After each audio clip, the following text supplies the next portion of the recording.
रसूल पाक सल्लल्लाहु अलैहि वसल्लम ने फरमाया कि अल्लाह ने मुझे 6 बातों पर फजीलत अता फरमाई। पहली बात आपने इरशाद फरमाई कि मामिउल कलम अता फरमाए, यानी मेरे अल्फाज तो थोड़े होते हैं लेकिन उन ज्यादा पर दलालत करते हैं।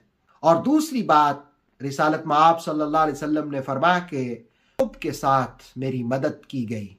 ये भी रसूल करीम अलैहिस्सलाम का खासा था। और तीसरी बात आपने फरमाया कि पहली उम्मतों के लिए माले गनीमत हलाल नहीं था, लेकिन मेरी उम्मत के लिए अल्लाह ने माले गनीमत को भी हलाल फरमा दिया। चौथी बात आपने इरशाद फरमाई कि मेरे लिए अल्लाह ने सारी जमीन को मस्जिद बना दिया, सजदागाह बना दिया, पाक कर दिया। पांचवी बात कि अल्लाह ने मुझे तमाम मखलूक की तरफ भेजा।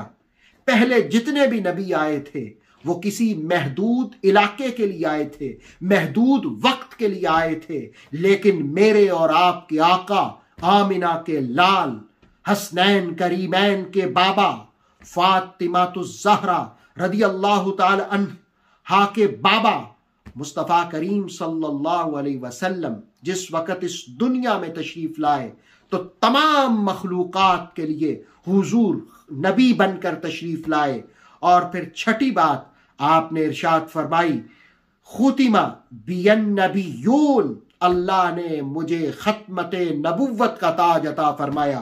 गोया हुजूर ने अपनी खत्म नबुव्वत का ऐलान खुद फरमाया।